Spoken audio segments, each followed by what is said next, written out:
Now, our next speaker is one of the best researchers and writers for the movement against Zionist domination in the world. His books Barren Metal, A History of Capitalism, as the conflict between usury and labour, the Jewish revolutionary spirit and its impact on world history, Libido Dominandi, Sexual Liberation as Political Control, Degenerate Moderns, as mentioned, Modernity as Rationalised Sexual Behaviour, The Jews and Moral Subversion, Dionysus Rising, The Birth of Cultural Revolution out of the Spirit of Music. These books, among others, have led to a deeper thinking about the causes of our civilization's present malaise. He is the editor of the excellent monthly journal Culture Wars, and he's a frequent commentator on Red Ice Radio, Press TV, and Russia Today. He is Professor E. Michael Jones.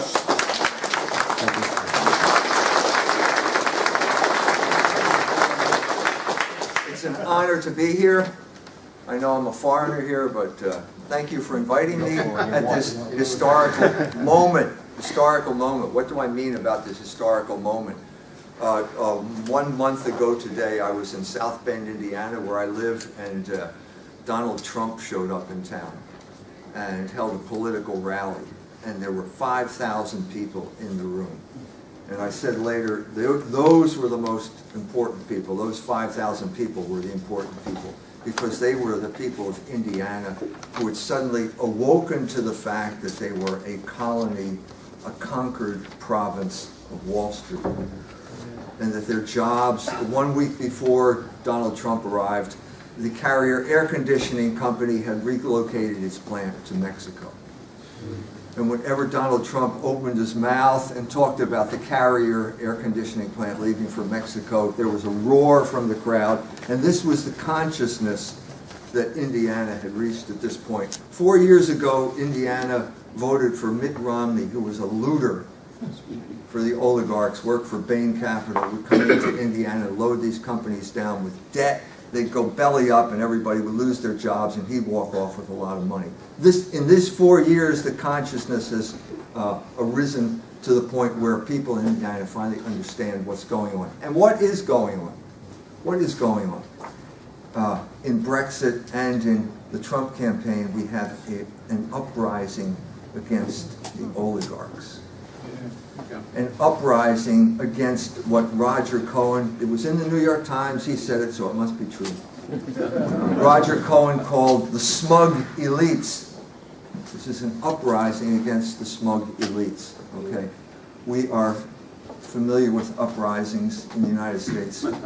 We uprose against you folk and celebrate it every year on July 4th. Well, what we realize, having done that, is it's not so much the uprising, which is important, but what happens after the uprising is important as well.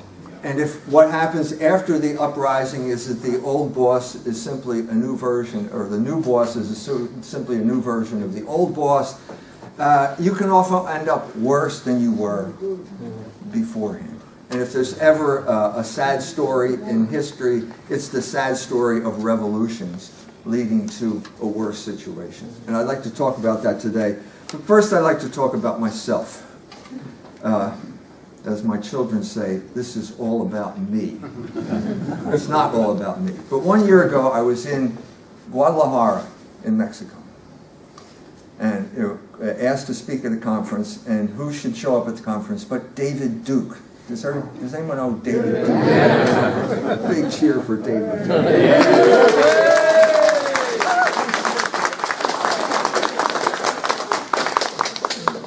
So David said to me, I didn't know you were coming. And I said, I didn't know you were coming either. And I said, if I'd known you were coming, I probably wouldn't have come. But here I am. And here we are. And David Duke spent... I spent the week trying to convince David Duke to become Catholic. And David Duke spent the week trying to convince me that I was a white guy. And both of us failed. I said to David, I'm not white, I'm biracial.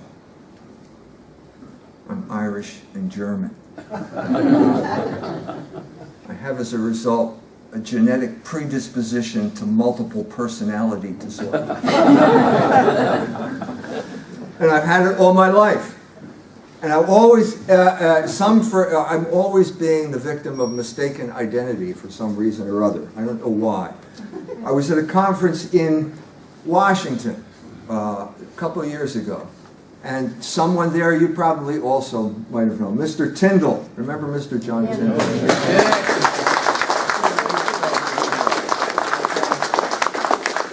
And he's there with another, a guy I used to know by the name of Sam Francis, who used to write for Chronicles magazine. The late Sam Francis died at a fairly young age. And Mr. Tyndall got up and gave us a talk. And the talk was about how we are supposed to be proud because we're white people. And so, okay, well, what are we supposed to be proud of? And then he came up with an explanation. Think of Elizabethan England. And I thought, Elizabethan England? And my friend was there, my friend Jerry Bruin, and I looked at him and he looked at me and I thought, Elizabethan England, I remember those days. That was the day when if you were a Catholic priest and they caught you saying the Mass, they would draw and quarter you, and then they'd boil your entrails in oil, and then they'd hang the rest up. And the birds would eat you. And needless to say, I thought, well, wait a minute, why should I be so enthusiastic about Elizabethan England? And Jerry Bruin had the same thing. So anyway, the talk is over, and he, being the type of person he is, he raised his hand, he asked a question, he said, are the Irish white? And Mr. Tyndall got a disgusted look on his face. And he said, of course the Irish are white. My mother's Irish. Okay. All right. At this point, Sam Francis turned to him. And Sam Francis said, are Jews white? And Mr. Tyndall said, I don't know. Let me get back to you on that. That's what I'd like to talk about today. Now, I got in a lot of trouble talking about this before. There was Sam Francis up and died, as I said, and then there was a memorial for him, and for some reason, crazy reason, I was asked to speak at his memorial. I mean, I don't know why they did it, but they did it. And so I got up there and I gave this exact introduction because this was what I knew about Sam Francis, and everybody in the room got the look of horror on their face, a look of horror. And Taki was in the room. Remember Taki? Yeah. Oh, yeah. Taki, he was from here. He used to live here until he got busted for cocaine possession. Yeah.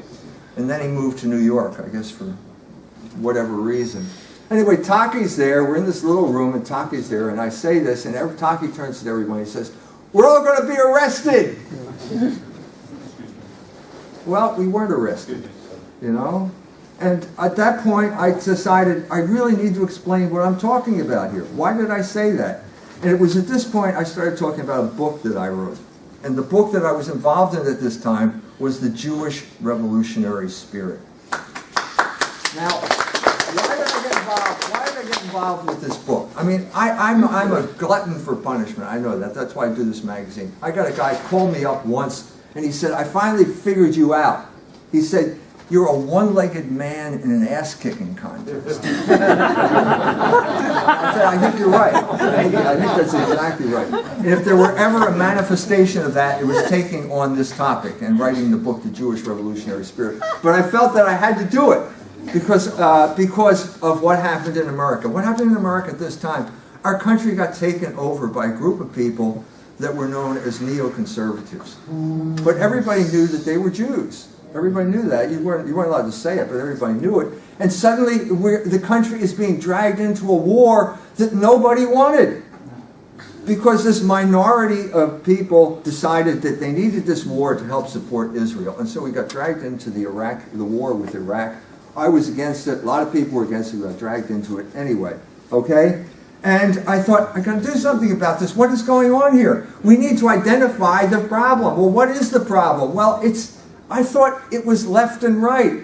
I thought if you were a conservative, then you opposed the left. They were communist. You know, a lot of the Jews were communists. Communists were Jews. But now the left and right didn't seem to apply. As a matter of fact, one of the fathers of neoconservatism, it turns out, was Irving Kristol, and he used to be a Trotskyite back in the 1930s when he went to City College of New York. Well, they're left. I mean, they're really left.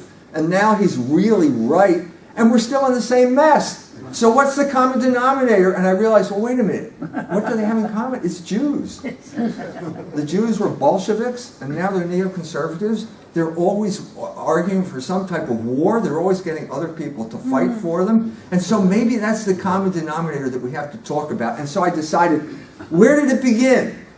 And I realized it began at the foot of the cross. At the foot of the cross. Because these people were known as Israelites then, and they were God's chosen people. But God gave you free will. Even if you're chosen people, you still have free will. And even when the Messiah comes, and this is Jesus Christ, the Messiah, he arrives on this earth, and you have to choose to accept him. It's not automatic.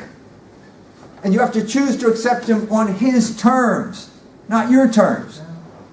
So what do the Jews do when they go to Jesus Christ? They say, we are the sperm of Abraham. We have really special DNA. You really need to take us seriously. This is the beginning of racism. Jesus Christ rejects racism. I don't care, he says so, I don't care what your DNA is. God doesn't care about your DNA. God created you. He can if you don't want to do it, he can take rocks off the ground and raise them up in your place. We don't need you. You need me. And some of the Jews accepted him, and some of the Jews rejected him. And the Jews that accepted him are known as Christians. And we are the new Israel. We are the children of Moses. We're the ones that Moses followed what Moses said. These people call themselves the children of Moses. They're not, because they rejected the Messiah that Moses waited for. They rejected him. And not only did they reject him, they killed him. They crucified him. Do you believe in Jesus Christ? Afterwards, no, I won't. And at this point, you reach the turning point of history, because it's not just did you kill Jesus Christ, he was God. And what do I mean by God? And this is where I came across this new idea. It's not a new idea, it's an old idea. If you read the Gospel of St. John, the first sentence in the Gospel is Ein arche ein ha logos. In the beginning there was, it's translated this word, and I could never understand that. What do you mean, in the beginning was the word? But if you say in the beginning there was Logos, Logos is the order of the universe. Logos is the mind of God. Logos is the voice in us that tells us what is right and what is wrong. Logos allows us to look at the stars and see a pattern in the sky. That's what God is. Because the next sentence is Kai Logos ein Theos. And Logos is God. There is no This God. is a huge breakthrough. This is a huge breakthrough in human history. And this is, in a sense, the turning point in human history. Because at this point you have to accept or reject Logos. And the people who rejected Logos rejected every aspect of it. And there's a Logos to social order. There is a social order. There is a moral order. There is a philosophical order. There is an order to the universe. And if you reject this Logos, you reject that order. And what happens when you reject that order? You become revolutionaries. And that's what the Jews... Please be quiet. And that's what the Jews... No, I will not be quiet. And that's what the Jews... Revolutionaries. And that's what the Jews have been ever since. If you let me finish, we'll... Get back! And that's what the Jews have been ever since this time. They have been in the forefront of every single revolutionary movement up until this time. They are in the forefront of the revolutionary movement right now in the United States. What is the revolutionary movement right now? What is the revolutionary movement right now? The revolutionary movement in the United States is the movement for homosexual marriage.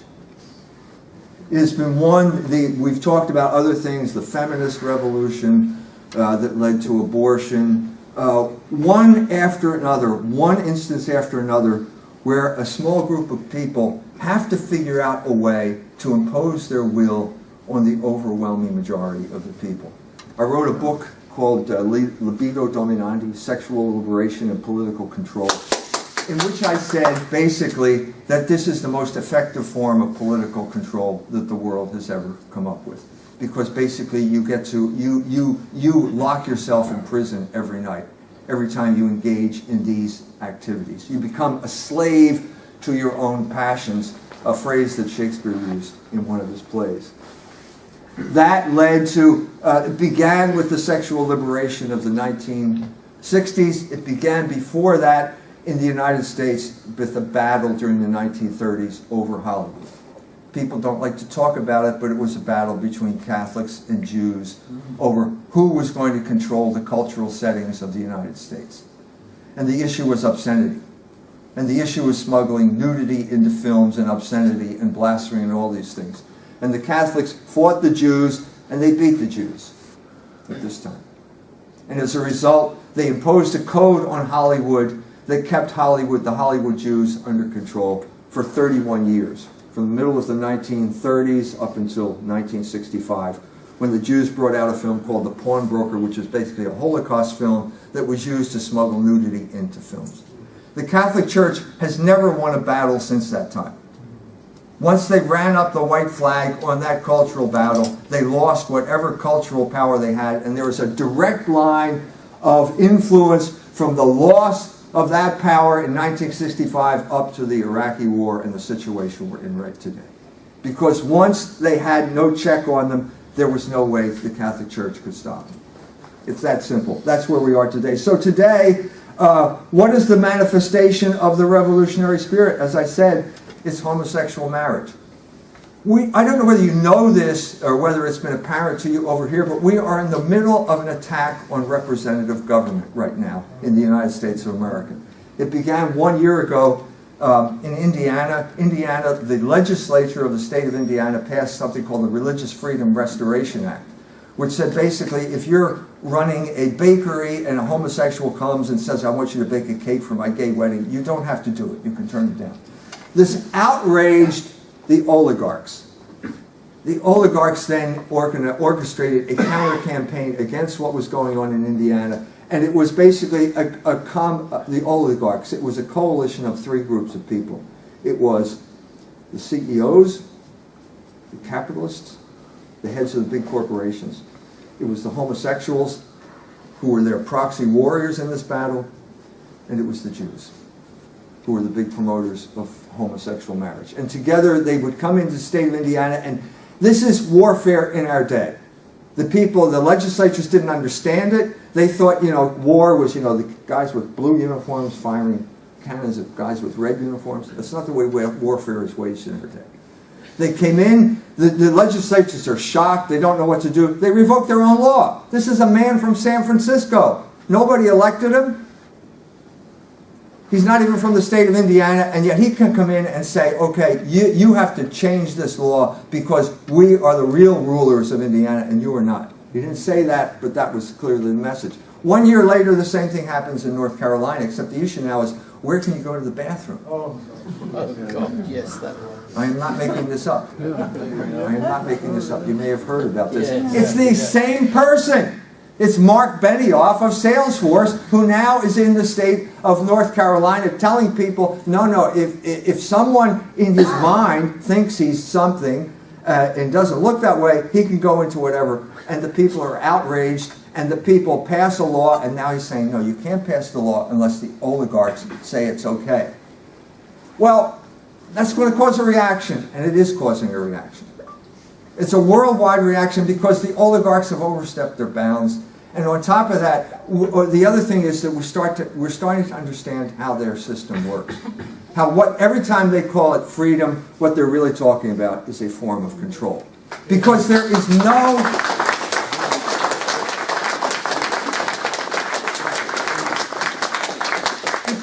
no freedom from logos. You can't be relieved of your rationality unless you want to be a slave to or become a vegetable, because that is what makes you free. The fact that you can choose the good, you can see the good, you can see the truth, and you can choose it, and that's what makes you free. And anybody who comes along and says, no, you don't have to follow that law, you can follow your passions, is really trying to enslave you. That has happened over and over and over. I've given a talk all over the world, and I began the talk by talking about the Israelis occupying Ramallah in 2002, one of their many incursions into Palestinian territories. This time, what do? They occupy the TV stations. What do they do after they occupy the TV stations? They broadcast pornography over the TV stations. Now, why did they broadcast pornography over the TV stations? If you go to a film like The People versus Larry Flint, which was made during the debate over the Communications Decency Act, Larry Flint will tell you that pornography means freedom. So that means then that the Israelis want to bring freedom to the Palestinians. Right? No. No.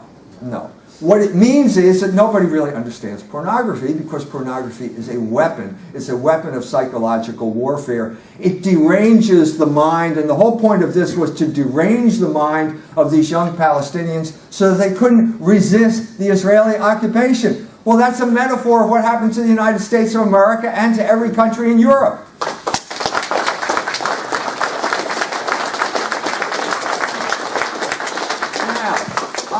I will tell you, I got in trouble because I said the Jews are behind pornography. Well, you go on the internet and you can find article after article which says exactly the same thing. So I'm demonized as an anti-Semite because I said that. Okay, 1 year later, a professor from England writes an article, and it's published in the Jewish Quarterly, and it's on Jews and pornography. It's my article. He said exactly what I said. The only difference is I said it's bad, and he ended it by saying, so what do we have to be ashamed of? Now, we have reached a situation where we have an intolerable situation. An intolerable situation. The same thing happened with gay marriage. Okay? If I say that gay marriage, that the Jews are behind gay marriage, I am condemned as an anti-Semite. If you go to Tikkun magazine, which is a Jewish magazine, you can read an article by a lady by the name of Amy Dean, who is Jewish. And this is what she has to say. This is a direct quote. In a few short years, same-sex marriage went from being an untouchable political hot potato to a broadly accepted civil right in 18 states and the District of Columbia. Jews and their social justice organizations helped make that happen. In fact, this magazine was a prophetic voice of marriage equality, supporting same-sex unions in the early 1990s and helping to lay the groundwork for the current wave of victories. This is intolerable. You just said the same thing I said. Why am I a bad person because I'm saying the same thing? We have reached the point where you can't express any form of criticism of the oligarchs, because the oligarchs are in this alliance with the Jews, and the Jews will destroy you if you say anything they don't like. So that means we have to define what anti-Semitism is, because they are never going to define it for us. The late Joe Sobran was at that conference. Someone actually came up to me. This is after Joe Sobran had been purged from National Review for being an anti-Semite. So he's there, and I'm there. I give the talk, and then we're just standing there. And somebody says, oh, two of you, Joe Sobran and Mike Jones, let's have a picture.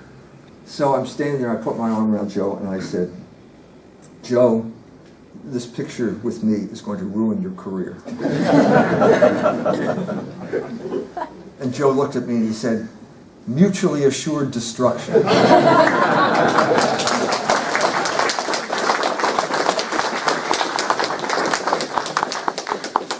So what did Joe Soberin say? Joe Soberin would say, an anti-Semite used to be someone that didn't like Jews. Now it's someone that Jews don't like.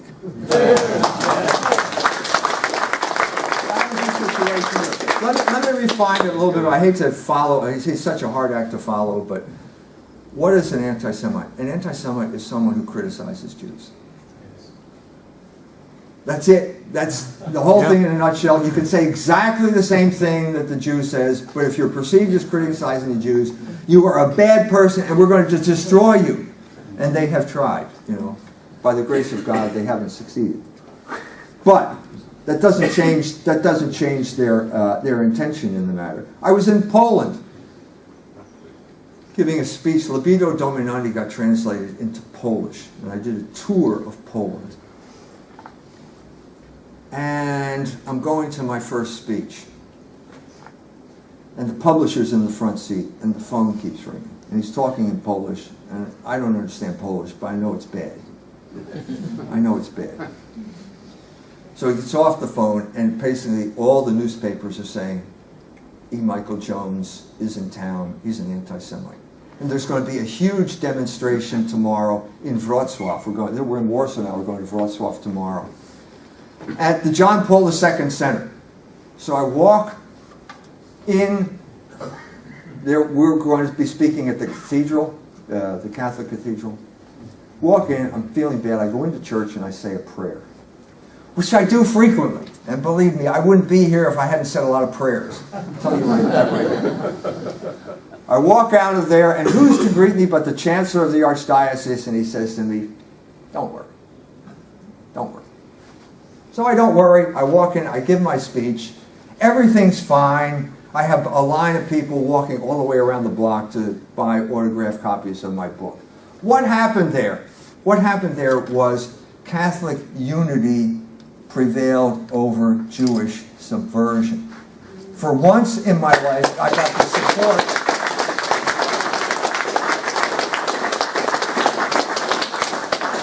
For once in my life, I got the support of someone in the Catholic Church. I don't want to bitch and moan, but you know, it's been difficult because what you have, what is a Catholic? A Catholic loves to internalize the commands of his oppressor. He loves to be considered a good person in the eyes of people who are his enemy, and as a result, he becomes completely ineffective.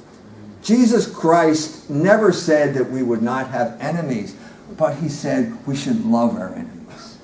We should love our enemies. And I know you're shaking your head, but I believe that. It's hard to do sometimes, but I believe. So I'm telling you right now, I love the Jews. Why do I love the Jews? Because they are my enemy. Because I know they are not my... This is the Christian reaction. This is what Jesus Christ told me to do. I'm just following the book that they gave me.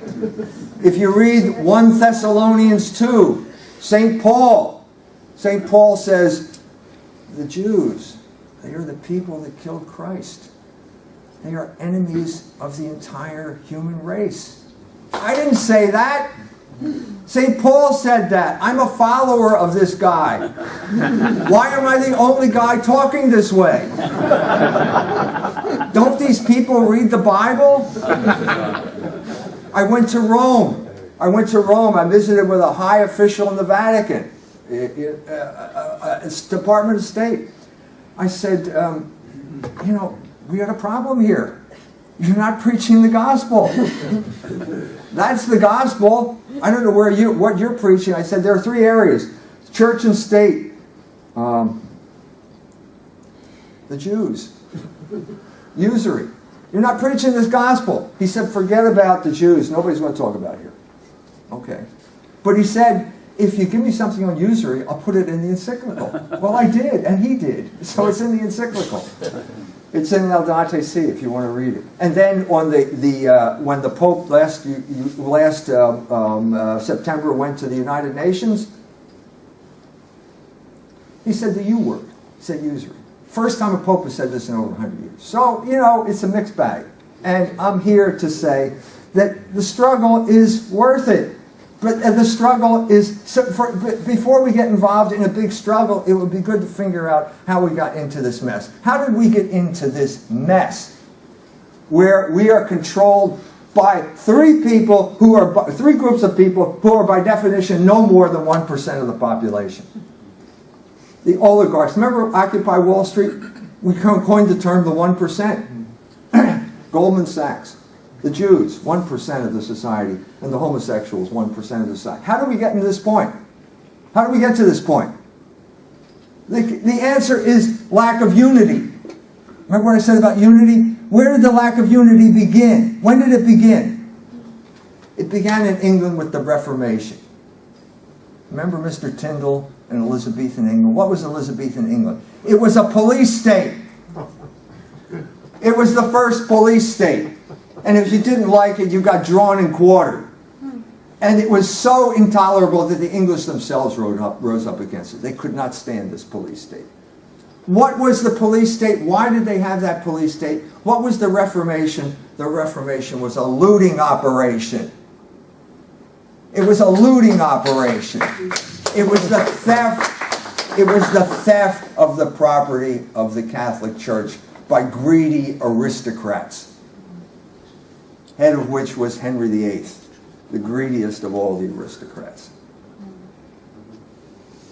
That property, and at this point, if I really sound eloquent, it's because I'm quoting William Cobbett's History of the Reformation in England and Ireland, which is one of the great pieces of English prose ever.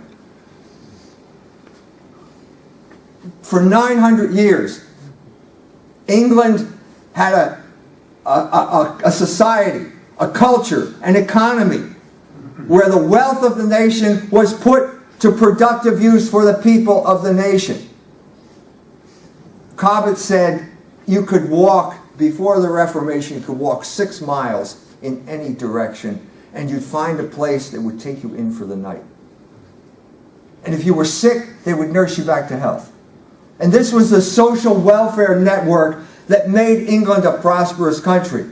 It was owned by the church, but it was used by the people. There were purgatory societies here, where a man who wanted to get out of purgatory for his sins, he would say, I have this piece of land, you can graze your sheep on this piece of land if you pray for my soul. And they did, and the people prospered, and it was a country where wealth was widely distributed.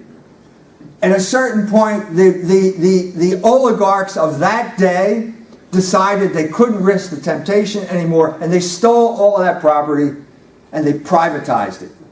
Remember privatization? Well, this was real privatization. And suddenly all those people that were grazing their lands on common ground, that was all enclosed, and they were thrown off, and they became beggars and criminals because they had nothing else to do. And said you had poor laws. And this is what Cobbett was talking about. It was a looting operation, and then you had to sort of sprinkle holy water on the looting operation and say it had some type of theological justification. The best quote, I'm another great English writer, R.H. Tawney, Religion and the Rise of Capitalism, trying to figure out what happened. Then he said, the upstart aristocracy had their teeth in the carcass, and they weren't going to be whipped off with a sermon. That's the Reformation. They had their teeth in the carcass. So hire somebody to write a homily about how it's a justifiable system. It was not. Religion, conscience, was always the pretext, but in one way or another, robbery, plunder was always the end. The people, once so united and so happy, became divided into innumerable sects. No man knowing hardly what to believe, and indeed no one knowing what it was lawful for him to say. For it soon became impossible for the common people to know what was heresy and was not heresy. When the Catholic Church was overthrown and plundered, England became a den of thieves, and thieves of the lowest and most despicable order. The initial plundering of church property became the vehicle for the next wave of exploitation, and that was usury. If you want a first-person account, watch Shakespeare's play Timon of Athens. It's about England being taken over by the usurers. The looters lost their loot to the usurers, and then usury became the acceptable behavior. Again, William Cobbett. Thus arose loans, funds, banks, bankers, banknotes, national debt, things that England had never heard of or dreamed of. He's referring to the Glorious Revolution here, which was a reenactment of the whole thing. Preserving the Protestant religion as by law established, things without which she had long and glorious career of many centuries and had been the greatest and happiest country in the world. Things which she never would have, could have, or heard of had it not been for what is audaciously called the Reformation. Seeing that to lend money at interest, this is to say for gain, that is to receive money for the use of money, seeing that to do this was contrary and still contrary to the principles of the Catholic Church and amongst Christian or professors of Christianity, such a thing was never heard of before that which is impudently called the Reformation. All declare that to take money for the use of money is sinful. Indeed, no such thing was ever attempted to be justified until the savage Henry VIII had cast off the supremacy of the Pope. Jews did it, but then Jews had no civil rights. They existed by mere sufferance. They could be shut up or banished or even sold at the king's pleasure. They were regarded as a sort of monster who professed to be the lineal descendants and to hold the opinions of those who had murdered the Son of God and the Savior of men. They were not permitted to practice their blasphemies openly. If they had synagogues, they were unseen by the people. The horrid wretches themselves were compelled to keep out of public view on Sundays and on saints' days. They were not allowed to pollute with their presence the streets or the roads of a Christian country on days set aside for public devotion. In degraded wretches like these, usury was tolerated just for the same cause that incest is tolerated among dogs. That's William Cobbett. That ain't me. I wish I had said that. The real purpose of the Glorious Revolution was usury. The Reformation led to the Glorious Revolution. The Glorious Revolution led to widespread use of usury, and the widespread use of usury led to the Jewish control of England. By the 1840s, the Jewish problem had become too big to ignore. This is the time when Disraeli wrote his novel Coningsby, if you remember that, where he says the country is not ruled by those you think it is ruled by. When Napoleon crossed the Rhine, the German princes panicked, knowing that Napoleon's first goal was the confiscation of their wealth. As a result, the Prince of Hesse-Kassel gave his gold to Meyer Amschel Rothschild, who then sent it out of the country to his son Nathan, who was living in London at the time. Having inside information about Napoleon's defeat at the Battle of Waterloo, Nathan made a fortune by using the Prince of Hesse-Kassel's gold to speculate on the British consul. You probably know the story. The battle's going on. Rothschild starts to sell. Okay, everybody turns and looks, what's Rothschild? So everybody rushes to sell, the price goes down, and then he comes in and makes a killing. And that is the foundation of Jewish wealth in England. As a result, he became the richest man in England. Over the course of the next century, the Rothschild family and other Jewish usurers used that wealth to enslave the English aristocracy with debt. Don't take my word, read Mr. Cannondine's book. The whole history of the 19th century, in a nutshell, is English aristocrats' extravagant expenditure, borrowing money, mortgaging their lands, and then losing their properties to the Jews who held the mortgage. The best example I can give is the Churchill family. You've all heard of Winston Churchill, right? I think so. Okay. This is an especially flamboyant example of what I'm talking about. The trajectory was the same.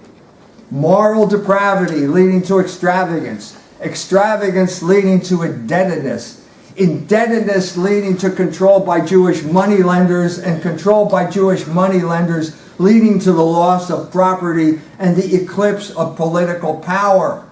That's what happened. Let's be straight, let's be clear about what happened and who did what before we go charging off. One of those, Randolph, you can buy a book called Churchill and the Jews by a man named Martin Gilbert. And on the front page of that, front cover of that book, you will see a picture. And there's a picture of Randolph Churchill and Natty Rothschild sitting next to each other. And you can open the book and you will never find an explanation of that picture in that book, oddly enough. Because the story here is that Randolph Churchill died 80,000 pounds in debt, an enormous amount of money at that time, to Natty Rothschild. And Natty Rothschild, all the biographers say it was an act of magnanimity because Rothschild forgave the debt. No, he didn't do that. He got the son instead. The son was Winston Churchill, and Winston Churchill at that point became a pawn of Jewish power. Now again, don't take my word, take Cannondine's word. One of the most influential Jewish moneylenders was Lord Randolph's old friend, Sir Ernest Cassel. This is what he has to say about him. He's not, this is what Cannondine says. Ernest Cassel was widely disliked and distrusted as a cosmopolitan financier whose loyalty was neither to party or nation, but only to profits. Does that sound familiar?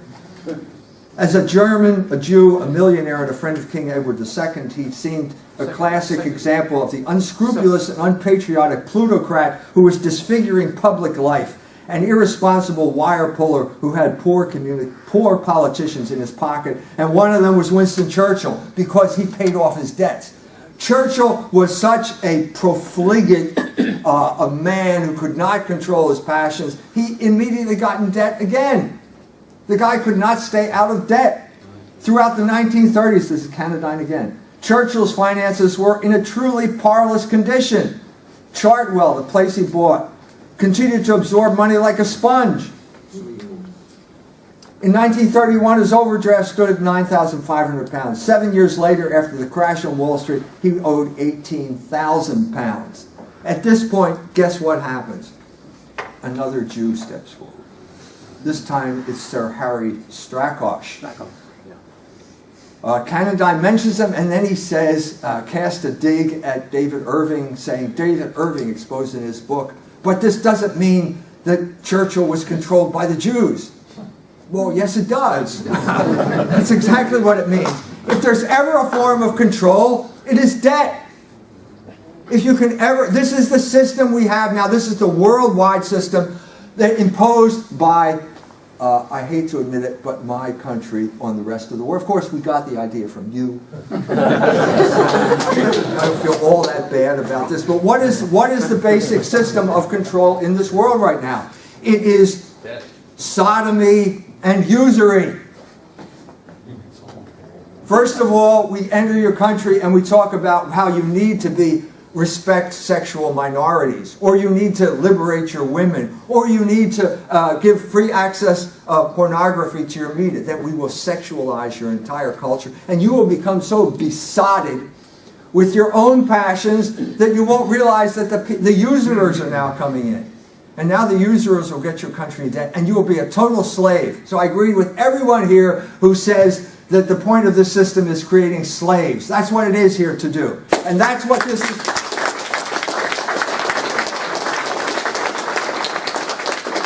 And we are here to reassert our freedom from this system of slavery. It's the most pernicious system that the world has ever devised because it's the most effective enslaving system in the world. When I go to Iran, they refer to it as the Great Satan. And they're right. They're right. Because how does Satan control you? Does he put a gun to your head? No. He seduces you. And that's what the Great Satan does as well. So here we are. This leads us up to the end of the 19th century. And suddenly everybody realizes that the Jews are in control of Europe. And even the Catholic Church awakes to it. And there is a 3-part series in Civilta Cattolica, which appears in 1890. And the gist of this is an official publication of the Vatican. It had the official approval of the Pope. And what is the conclusion they come to? It was basically an examination of the French Revolution. What is the consequence of the French Revolution? And I read this thing, and suddenly this sentence leapt off the page at me. Any country that turns away from the laws that are established by Christian kings to protect the Christian people will end up being ruled by Jews. That's France. What did they have? They had the French Revolution. That's England. The same thing happened in England. I just gave you the examples there. It's America. The same thing that happened in America. It happened in America more recently. You may have heard Mr. Trump talking about America first. This was a battle in the 1930s of the Americans who did not want to get involved in World War II. Charles Lindbergh was the leader of America first. That's what he's trying to call. This is Little America. You've heard of Little England. In a sense, you're Little England, aren't you? You're the hobbits who don't want the orcs controlling your country.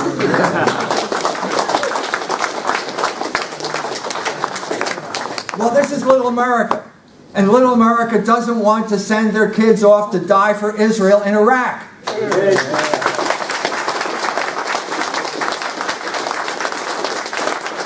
And anytime you stand up for Little America, guess what they call you? An anti-Semite. You're not surprised.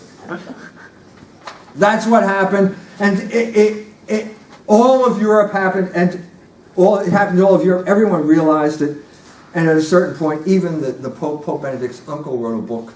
Georg Ratzinger wrote a book called Jüdisches Erwerbsleben, and he said, this rage is growing in Europe. He's writing this in 1890. The rage is growing.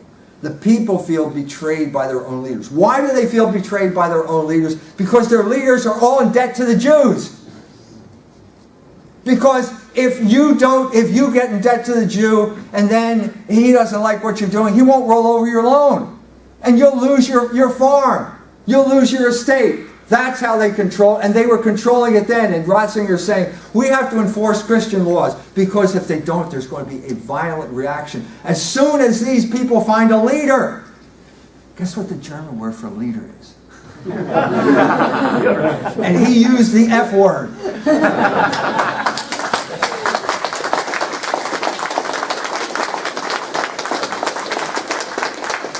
As soon as they find ein Führer, and they found der Führer.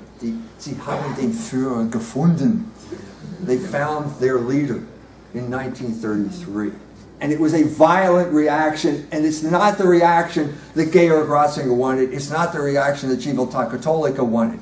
They didn't want it. But the fact of the matter is, if you don't act, if you, the leaders of the people, do not represent the people, if you do not represent their interest, if you represent the interests of the people who put money in your pocket as opposed to the people who vote for you, there will be a violent reaction.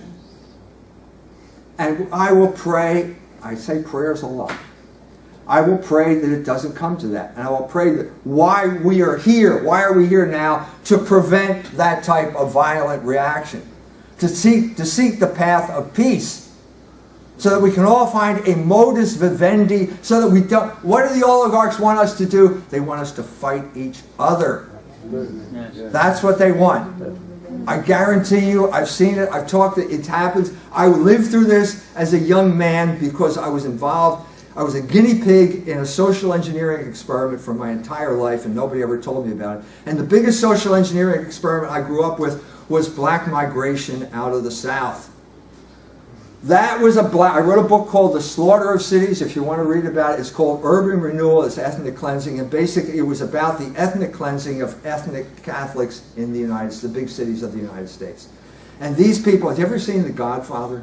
Yeah. Do you remember that procession in The Godfather where they're carrying... This is what ethnic America was like. You had little colonies of Little Italy and Germantown and Chinatown and Jewtown and all these other little ethnic colonies, and they all had their little culture, and we all kind of got along, and it was destroyed because the oligarchs thought these people had too much power. And they did it by bringing the black people up from the South.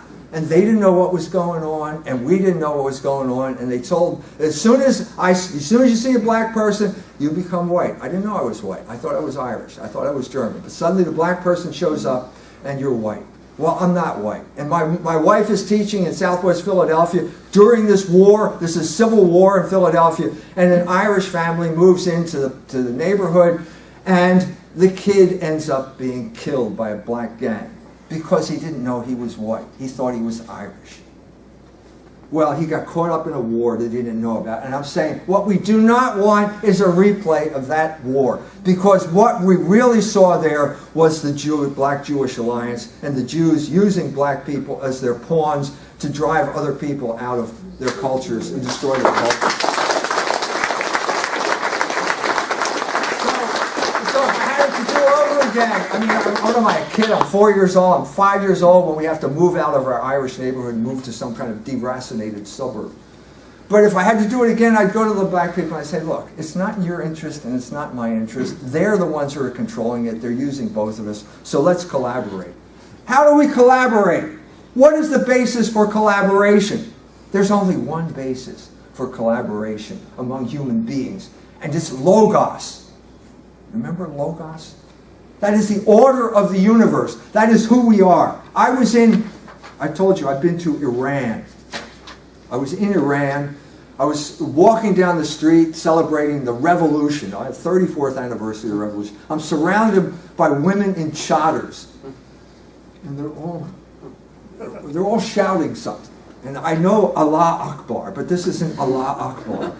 So I turned to my translator and I said, what are they saying? And he said, death to America. There are 3 million people in this march, and I'm the only guy wearing a tie and a tweed jacket. And so someone comes up to me and says, are you an American? And I was tempted to say, no, I'm a Canadian. But I said, yes, I'm an American. And he said, I'd like to come to America. So the Iranians are geniuses when it comes to separating the people from an evil regime. In other words, yes, I understand why you're saying death to America, but they understood that I, as an American, was not necessarily their enemy. As a matter of fact, that I could help them. So they take me down to a town in the middle of nowhere. It's called Fazaa.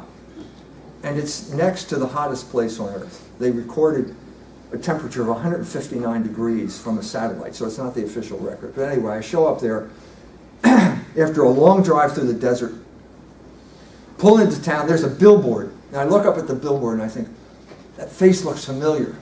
It's me. I'm advertised, the talk is advertised on a billboard. I walk into the room and there are 500 people there who have been waiting 2 hours to hear me speak. Now, I'm in a situation where I do not speak Farsi. I know this is a shock. It comes as a shock to me. My life, so I meet my translator. We get to the hotel, I meet my translator. Cute little girl. She looks like an airline stewardess. And we get into the car. First thing out of her mouth is, I hear you're an anti-Semite. I said, you're calling me an anti-Semite? I said, every building has death to Israel written on it. And you're calling me an anti-Semite here? This is ridiculous. Anyway, so I get in there, we get there, and I realize my life is in her hands. My life is in her hands. Because if she says something wrong, suppose she mistranslate what I said. There are 500 people. They were closer to me than you are right now. 500 very passionate people who feel that America is the great Satan and know that I'm an American. If they wanted to, they could have dragged me out and strung me up from a lamppost. But they didn't. And why didn't they do that? You know what the answer is? It's logos. Again, it's speech. Because I could speak even through the medium of a translator, and she could convey the truth of what I had to say and the reasonableness of what I had to say. And that's all we have. That's all we have right now. And the fact of the matter is that we can't be picky at this point. The only people, we can't exclude anyone who accepts logos, because you're talking about reasonable people. We cannot exclude reasonable people. Now, we can talk about the Jews because they are the people that rebelled against Logos, didn't they? They killed Logos. Okay? So we can talk about that, and we can talk openly to them and say, okay, I know you don't like to hear this, but I feel compelled to say this. And, you know, what happens? Sometimes you actually convert them. So I've actually converted Jews by talking to them in this way. That's what we're talking about. That's what we need. That's why we cannot blow this moment. Because we have to understand, who are we dealing with? Who is the opponent here? Is it like the black guy on the corner in southwest Philadelphia that was caught up in a movement that he didn't understand? Another form of migration as weapon? That was certainly what happened to us. It was the same thing that happened to them. No, that's not the issue here. What is the issue? The issue is the Jewish revolutionary spirit that promotes this migration to destroy the cultures of the people they don't like, which is pretty much everybody. It's not just you white guys. It's everybody in the world. The Iranians as well, they have a full-blown cultural warfare going on there, complete with pornography and feminism and everything else. And they are fighting for their survival. And if I can do anything to help them, I will be happy to do it. That's my job. That's why God created me. Okay? So what I'm saying here, do we need more Jewish revolutionaries? No, we don't. What do we need? What do we need? We need a new paradigm. So I'm going to humbly propose to you a new paradigm. It's something you're already familiar with. It's something that I told the Iranians, because that's what I'm talking about. I'm talking about 3 Iranians, or they used to be known as 3 Persians, or we know them as the 3 Magi. These were the first 3 non-Hebrews who worshiped Jesus Christ. They had that privilege. Why did they have that privilege? How did they get that privilege? Well, they were astronomers. They studied the sky. What did they see in the sky? That there's an order up there. It's not just random. This order is a manifestation of the mind of God. And if you study anything and you learn the truth about it, you're getting close to the mind of God. So that's the first reason. The first reason. They saw the Logos. They said, this Logos is bigger than me, and it's bigger than my will. And so therefore I should subordinate my will, to his Logos. And that's the way of happiness. Okay, that's the first reason. Second reason, they had the courage to act on their convictions when they knew the truth. So first of all, you have to know the truth. You have to understand the Logos of the situation. And the second thing is, you have to have the courage to act on it. Because it's worthless if you don't act. So what happened? The star appears, and they follow the star. They follow the star. Do you have the courage to follow the star? That's the big question of your life, isn't it? Do you have the courage? I mean, maybe you're too stupid to see the star. Well, then you're excluded. But if you're smart enough to see the star, do you have the courage to follow it? Because that's what they did. And it led them to the Logos incarnate, the center of human history, the being, the God that the Jews would end up killing, because they didn't want to follow that. They were proud of their DNA, and they're not going to follow anybody but their DNA. And what's the final thing that they did that makes an example for us? They went home by a different way. Do you remember that? Do you remember that part? Do you know why they went home by a different way? Because of Herod. In other words, the ruler understood these guys are intelligent people. I'll recruit them into my CIA. I will turn them into informants on the Logos. So Herod says, I'd like to worship your new king too, so come back and tell me. And they were smart enough to realize that this is a genocidal plot. It ended up being that way. It's called the slaughter of the innocents. They murdered all those people. And they said, we don't want to be part of your genocide. We don't want to be a part of your imperial schemes. And so they went home a different way. And that's what I'm saying we need to do. We need to go home by a different way. In other words, we got to get back to England by a different way. We got to get back to America by a different way. Okay? That's the task before us. Why is that the task before us? Because the West has failed. Do you know where that's from? Do you know who said that? No. Denethor said that. Who? In your book, The Lord of the Rings. Remember? You hobbits, don't you remember the Lord of the Rings? Do you remember the scene in The Lord of the Rings that I'm talking about here? Denethor is the representative of the West. He's a deputy. He's not the real king, but we're waiting for the return of the king. And he loses hope. There's a battle going on. We're fighting at the gates of Minas Tirith. Okay? The orcs are coming over the walls, and you are saying you lost hope, and he ends up throwing himself on the funeral pyre. So when I was in Poland, I ended my speech and I said, the West has failed. Of course, they didn't like to hear that.